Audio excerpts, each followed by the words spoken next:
Hi everyone, and welcome to another little video where I'm going to be talking about harmonizing the Gospels. Just been a load of notes and read through it myself a bunch of times to try and get it straight in my head. What happens on the morning that the women discovered Jesus' tomb is empty? It's interesting because all the accounts are slightly different, but what we have to do is figure out in what way are they true all at the same time and without sort of contradicting each other. At the Word for Word Bible Comment, we have a high view of Scripture, and we believe that it's inerrant, and therefore there aren't any errors. But when you compare the accounts, superficially or just reading it as it is, it just might seem, oh, this isn't the same. But actually, the more you drill down into it, it's funny because actually it becomes more and more precise. You have two people's accounts which seem contradictory, but when you compare them, there's actually a thin road that goes between the two that actually can make it so that it's true and actually makes it more precise. Now, I've got some images. Now these pages are ones I've only just drawn, so they're not coloured or anything, but I'll use them as a visual aid. Now actually we're going to start before this this bit. Let me just zoom in. There we go. So this is the women on their way to the tomb, and I'm drawing the book of Mark at the moment. Let me get rid of the guides. The narrative actually starts before this in a sense, and I have to include it. It's in Matthew's Gospel because it has an effect on the text which we're looking at now. In Matthew's Gospel, the way it goes is it says, after the Sabbath, at dawn on the first day of the week, Mary Magdalene and the other Mary went to look at the tomb. There was a violent earthquake, for an angel of the Lord came down from heaven and going to the tomb rolled back the stone and sat on it. His appearance was like lightning and his clothes were white as snow. The guards were so afraid of him they shook and became like dead. The angel said to the women, "Don't be afraid, for I know that you are looking for Jesus who was crucified." Now you read that, and as it runs one into the other, you get the impression that Mary and that lot arrive. Then there's a massive earthquake. There's stones rolled back, and the guards run away, and then the angel immediately speaks to them. Because you just read it like that, but that's not what happens. And if you think about it, it's definitely not what happens. Because if the angel only just rolled the tomb away and they're standing there, they would see Jesus walk out, and they don't. It doesn't mention that. What actually happens is it's sort of like a flashback, because it says. You can find this out when we compare the others, but basically what I'm saying is this bit about the earthquake, the angel, and the guards running away all happens before Mary arrives. And so what they're doing is saying, what Matthew's saying is, after the Sabbath at dawn, Mary and everybody rocks up, and they find the rock rolled back, and then the angel speaks to them. Now what we're going to do is harmonise this with Mark. So let me just use the pictures to help us. So here we are. We've got Mary Magdalene. She's walking up, and in the different accounts it has different combinations of the women who were there. Now it doesn't say Mary was there and only Mary. It just says she was there. And so, the way we do things today, you would, if somebody was on their own, you might specify. But the thing is, what they're doing is just telling you Mary was there, and she was there. And then so was Joanna and Salome and Mary, mother of James, and everybody. So there's loads of people, but John in particular just pulls out Mary, and he says Mary was there, and then he follows Mary around, sort of doing her thing. So what we've got here is Mary, we've got Salome, who's the mother of James and John, the apostles. We've got Joanna, and then we've got the other women as well, and And this silhouette is the other Mary, which Matthew talks about, which could potentially be Mary, the mother of Jesus. It could be Mary, mother of James, and not James the Apostle, but, well, not James and John. Who's that Mary? Who's that Salome? But Mary, who's either the mother of the other James the Apostle, James son of Alphaeus. Anyway, there's lots of Marys and it gets very confusing. But there's a whole bunch of them because, and Luke says, Mary Magdalene, Joanna, Mary mother of James, and the others. So there's at least 2 others. So there they are, going to the tomb. Now, one of the first potential contradictions is, what time of day is it? When you read John's Gospel, let me just get it for you. It says, early on the first day of the week, while it was still dark, Mary Magdalene went to the tomb and saw that the stone had been removed from the entrance. So you say, oh, reading that, it says it was dark, still dark, and then she sees the tomb. You read Mark, and it says, when the Sabbath was over, Mary Magdalene, Mary mother of James and Salome brought spices so that they might go to anoint Jesus' body. Very early on the first day, just after sunrise, they were on their way to the tomb and asked each other, who will roll back the stone from the entrance? But when they looked, they saw that the stone, which was very large, had been rolled away. So you think, oh, there's a contradiction because it says in Mark that it was after sunrise, but in John it says that it was before, while it was still dark. But actually, when you drill down into it, it says that Mary, so in John it says, early on the first day of the week, while it was still dark, Mary went to the tomb. So she left, she went to the tomb and it was dark, she got there and it was dawn. So what I mean is that because you compared them and they seemed, initially it's contradictory, but when you compare them, actually it says she went when it was dark and it says when they saw it, it was dawn.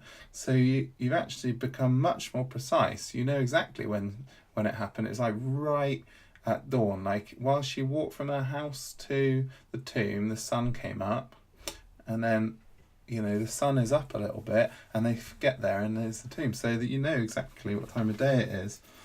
Now this is where it gets really interesting. So the angel speaks to them, and we touched on this already. And if we use, let's see, if we use Mark, it says, they looked and found the stone rolled away, which we just read.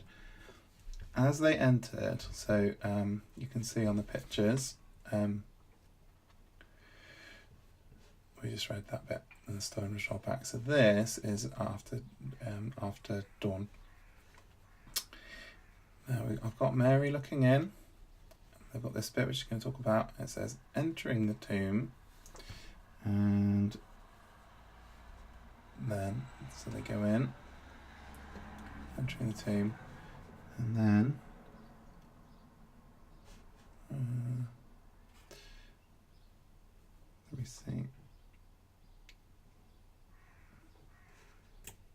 Okay, so they enter the tomb, and I lost the words, so I put them back on. Says they saw a young man sitting on the right side, dressed in a white robe, and they were amazed. And he said to them, "Don't be amazed." So in the comic, I've got him off shot because he's going to be on the next page. Now, why do I have it so that here they're standing around the tomb? And that's because in Luke 24, verse 3, we've got, but When they entered, they did not find the body of Jesus. While they were wondering about this, suddenly 2 men clothed in that gleamed like lightning stood beside them. In their fright, the women bowed down and face down on the ground. Now, so we're going to go across the page, but what I was highlighting is, it says, while they were wondering, so it seems from Luke's account that they went in, they found that the body wasn't there, but they were like wondering what was happening when the angels appeared, and they inside the tomb. Here you can see the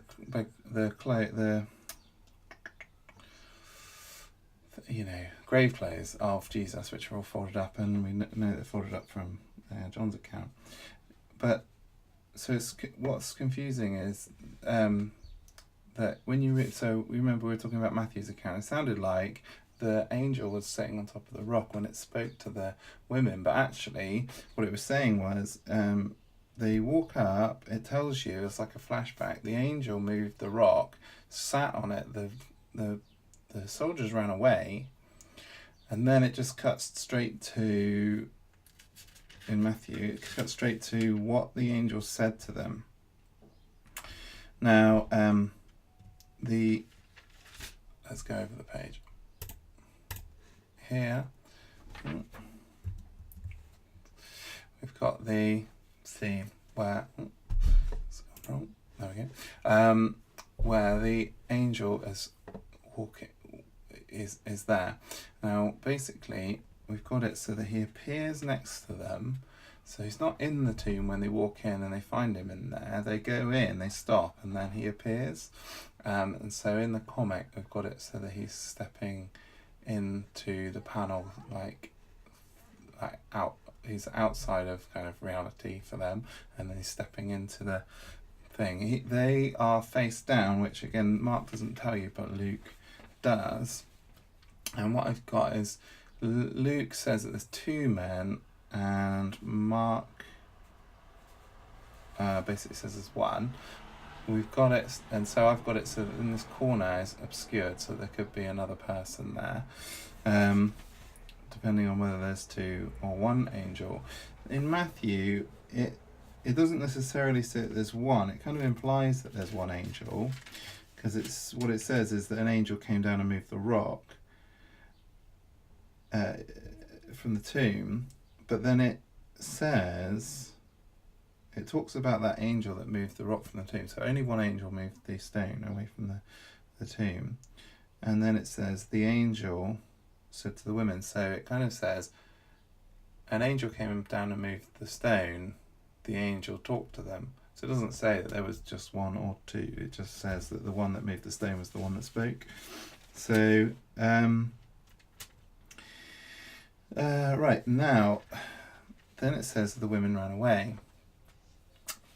Now when we compare, so the angel speaks to them, and then we've got them here, angel speaking, and then they run back and they run away.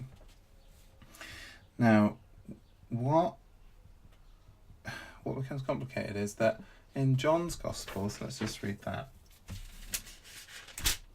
It says, early on the first day of the week, while it was still dark, Mary Magdalene went to the tomb and saw that the stone had been removed from the entrance. So she came running to Simon Peter and the other disciples, the one Jesus loved, and said, they've taken the Lord out of the tomb, and I don't know where they've put him. So Peter and the other disciples started for the tomb. Both were running, right, and then they run. Now, the thing is, what it's saying is that Mary sees the tomb. She doesn't go in or anything, and she runs back. So what I've got here is that she's with the group. They see it all together. She looks inside, sees it's empty. She knows it's empty. Here I've got her saying to them, but there's no words or anything. But she's pointing, and this is implying that she's gonna run back. And then they go inside, and what I've done is made it so that it's it's not clear who this person behind them is. So that if in truth Mary Magdalene did hang around for this bit, that's her, but otherwise it's left it ambiguous, as ambiguous as the text is. That's one of our kind of our rules of how to interpret things. That when things are really ambiguous, you leave them just as ambiguous in the pictures. Now, but I think that it kind of says what happens is they're a group. She says, she runs back before the angel appears because John says, so basically she sees the tomb's empty and she runs back and tells Peter and John and everybody. But what she says is, they've taken the Lord from the tomb and I don't know where they've put him. So if she'd have got the message, if she got a message, you seek Jesus who is crucified, he's risen, behold the place where he laid, tell them to go to Galilee and he'll see you there. She'd have known that he was resurrected. So she doesn't know this. So what she says in John is that she's like, I don't know what's going on. And then they run back, John and Peter, and they find the tombs empty. Now again, they don't know that Jesus is resurrected, so they haven't received the message from these guys who ran away. So that tells me that that it's not like as clear cut as the way that Luke presents it. I'm not saying that Luke's getting it wrong or doing it that it's wrong, that it's a lie or anything. What I'm saying is that Luke presents it in a really kind of generalised way, and which I'll show you in a sec. But I think when you actually look at the details, you can see that it's a bit more complicated, because there's a group and then one of them leaves and the others don't, and then they come back and that group's gone, and so Mary runs off. Let me get my notes. She goes to tell the disciples, and that's happening at the time where the women like Salome are talking to the angel. The angel says, "Go and tell them that Jesus is risen," and they run off. Then, as they're running off, Mary arrives with Peter and John, who look inside, and this would be just moments after the women are running away, which we'll come to in a second. They look inside. They don't know that Jesus is risen because the angel doesn't say it. There's no, the angel doesn't do this for them. He doesn't say anything to them. So they just go back. It says that John believes. So John believes that Jesus is not there. But it doesn't say that he says that he doesn't necessarily believe that he's resurrected, because in John, once they've seen it, John, it says, it talks about the clothes being folded. Finally, the other disciple who had reached the tomb first, that's John, also went inside and saw and believed. It doesn't specify what he believed, because then it says, they still did not understand from scriptures that Jesus had to rise from the dead. So John believes that he's not there, but he doesn't necessarily realise at this point that he's resurrected. Peter certainly doesn't, because it says, what does it say about Peter? It says, I think it's in the Luke one, because the Luke one, now maybe we'll cover both. Luke says it like this: when they came, talking about the women, when they came back from the tomb, they told all these things to the 11 and all the others. It was Mary Magdalene, Joanna, Mary mother of James, and the others with them who told this to the disciples. But they did not believe the women because their words seemed like nonsense. Peter, however, got up and ran to the tomb. Bending over, he saw the strips of linen lying by themselves, and he went away, wondering to himself what had happened. So what I was just talking about before I read it is Peter wanders away, doesn't know that he's resurrected because he's wondering what had happened. Same as Mary's like, well, where is the body? What's happened?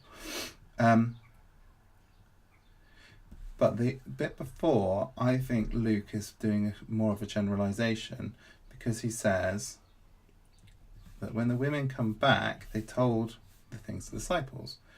Now the women do that. These women, they come back eventually, although it says in Mark that they don't tell anyone. So I think Mark's saying they don't tell anybody straight away, because what I think is so complicated. So they run off, having spoken to the angel, and don't tell anybody. And then they're hanging around, not telling anybody. Then Matthew 28, 9 and 10 says, suddenly Jesus met them. Greetings, he said to them. And they came to him, clasped his feet and worshipped him. Then Jesus said to them, do not be afraid. Go tell my brothers to go to Galilee. There they will see me. So then these guys, who after they've seen Jesus as well as the angel, go and tell the disciples. But I would say that this is after Mary Magdalene has run back on her own, got John and Peter, who've then run just the two of them and her back to the tomb. They look inside, they go away, she's left at the tomb, she sees the angels after that, then Jesus appears to her, and that's just before he appears to them, because Mark tells us that Mary was the first.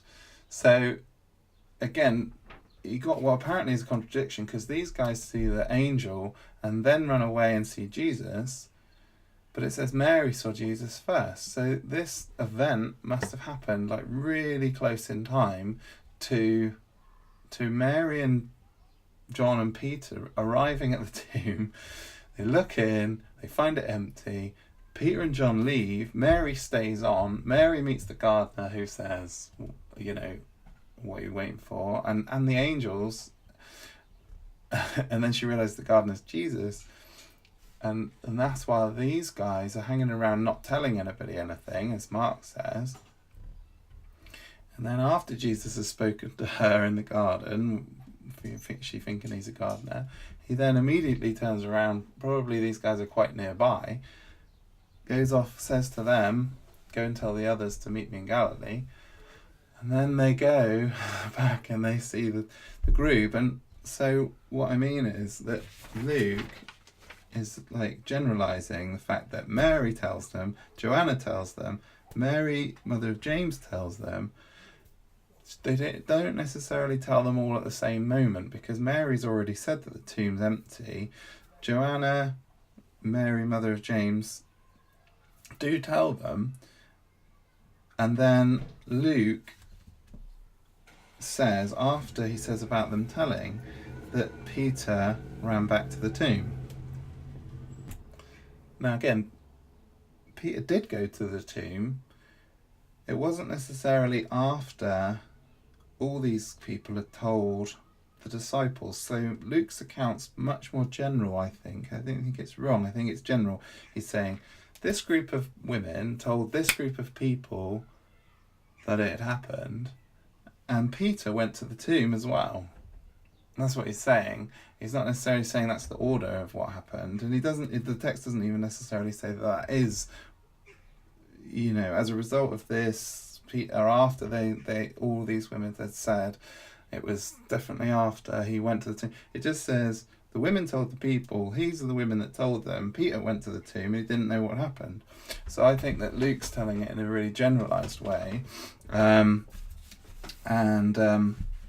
but John is very specific. But John is following Mary around, Mary Magdalene, and the Mark account is following this group of women on the screen, and so, like I say, it's kind of confusing, but they don't contradict, is the point. They're just really intertwined, and you can therefore use the one account to figure out what happens in what order the things happen in, because there are a couple of statements, like in Mark, where it says Mary was first to see Jesus. So we know that it wasn't the women.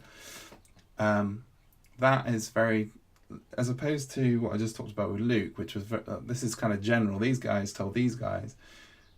Mary was first to see Jesus. It must have been the women next. The women, they saw Jesus next.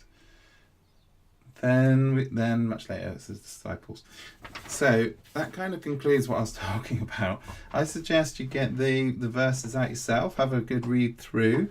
So, I mean, basically it's the start of chapter 24 in Luke, 20 in John, the start of 28 in Matthew, and 16 in Mark.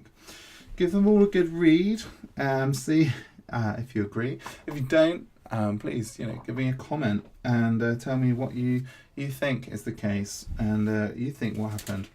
But yeah, I hope you enjoyed that. I hope you understand that and conveyed it well. But in summary, then, without using all the verses and stuff, I believe what happened is, while it was basically night time, the angel came, moved the stone, and the guards ran away. While it was still dark, Mary got out of bed, left her house. When she got to the tomb with all the other women, it was just after dawn had happened. The women go up to the tomb. Mary runs back. The women are still there. The women go into the tomb. Meanwhile, Mary runs back to the apostles. The women encounter the angel. Meanwhile, Mary tells John and everybody, and they start to run back. As they're running back, the women encounter the angel and flee the tomb themselves. Then Mary, John, and Peter arrive at the tomb. They check out the tomb. They find it's empty, and then John and Peter leave straight away. Mary carries on being there crying. She then looks in the tomb and sees the angels. Jesus then encounters her and she thinks he's the gardener. She then knows that it's him. She leaves the tomb. Jesus goes over and talks to Salome, Joanna, Mary, mother of James, and the others, and they grasp him, and he says, "Tell the others to go to Galilee." Then all the women arrive back with all the disciples, and James and John probably as well, all back by that point, and they tell them about it, and then, we haven't covered this, but then basically loads of them say, "This isn't true, this is rubbish, this is nonsense," and then it goes on. But those are the kind of order of events as I believe it is, based on the evidence.